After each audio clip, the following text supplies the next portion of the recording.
Welcome back to our program, and thanks for staying with us. For those of you who are just joining us, I'm Tony Noakes, and with me today is Dr. Wendy Walsh. Our topic on today's program is the exposure consumers have to injury due to the side effects of certain pharmaceutical products and medical devices. Exposure most consumers are not aware of, and one the drug manufacturers don't want you to know about. Now, on this segment of our program, we'll cover information important to anyone who has been prescribed proton pump inhibitors, or PPI medications, sold under the brand names Prevacid, Prevacid, and Nexium. Now, these medications are sold over the counter as well as by prescription and are commonly prescribed to treat heartburn, indigestion, and acid reflux. So, Wendy, can you tell us about these medications and the potential problems for people who use them?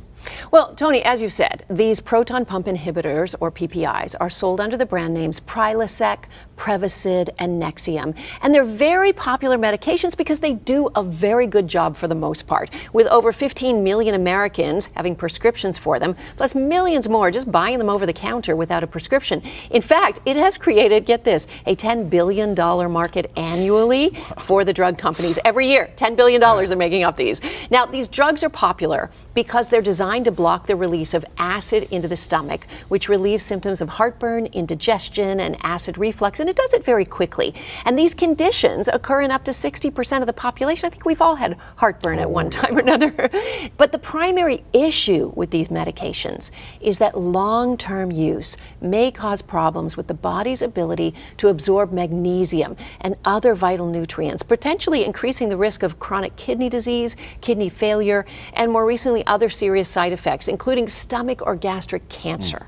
Now, this is especially troubling since researchers have said that many patients are taking the medication without a clear reason, and that at least 25% could discontinue the medication and have no problems at all. You know, it's amazing that so many patients are taking a medication that potentially has serious side effects when they don't even have to have a need for it. Yeah, and as of now, no action has been taken by the FDA or PPI manufacturers. And that's probably why so many patients continue to simply use the medications, even though they may not need to use them. So what studies have been done to document those risks? Well, let's start with April of 2016. CNN reported on a study done by the U.S. Department of Veterans Affairs. And now it was based on 173,000 people who used PPI medication and 20,000 others that used an alternative antihistamine H2 receptor blocker. What the study found is that the PPI group had a 96% increased risk of developing kidney failure and a 28% risk in increase of chronic kidney disease. Other more recent studies have included the added risk of stomach or gastric cancer and a 25% risk of early death. Now, obviously, a huge increase in risk for anybody taking these PPIs regularly. You know, it's hard to believe that that kind of problem is out there, and up to now, nothing has been done about it. So Wendy, what are some of the serious problems related to kidney function that our viewers who take these medications should be aware of? Tony, everybody should be aware of this. The primary problems have to do with chronic kidney disease, which is caused by repeated damage to the kidneys, causing them to lose their ability to filter blood. Over time, this can lead to kidney failure, forcing someone to undergo regular dialysis or possibly even a kidney transplant.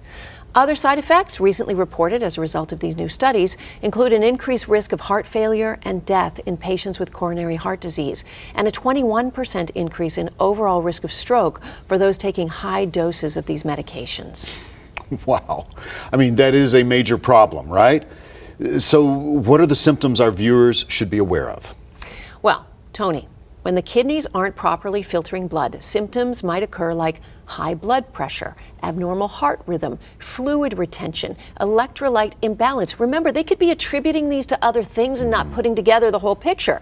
Other symptoms might include dizziness, headache, stomach pain, nausea, and even diarrhea. So if any of you viewers have taken Prevacid, or Nexium and are experiencing any of these symptoms, you need to call the number on your screen now to find out more information about what can be done to protect you and your rights. Wendy, have there been recalls of these products, and what legal actions have been taken as a result of injuries suffered by patients taking these medications? Well, Tony, I wish I had some good news for you there. There has not been a recall of these medications related to kidney damage and other injuries, and a 2014 labeling by manufacturers, after being on the market for over 18 years, didn't even include a general warning regarding both acute and chronic kidney disease or the risk of stomach or gastric cancer. There have been a number of lawsuits because finally people are taking charge in their lives, and these lawsuits have been filed alleging the manufacturers failed to warn patients and physicians of the increased risks of kidney damage and renal failure, even though these manufacturers knew about these risks. In January of 2018, a request was made to combine 522 PPI cases into one huge multi-district litigation against these manufacturers. Wow. Thanks, Wendy. This is information that affects so many of our viewers, and the fact that these medications have such serious potential side effects and are still being taken by so many people is just simply amazing to me. Me too. If you or someone you love has taken or been prescribed Prevacid, Prevacid, or Nexium and experienced any of the symptoms we have discussed, call the number on your screen now, as you may be entitled to significant compensation for your injuries.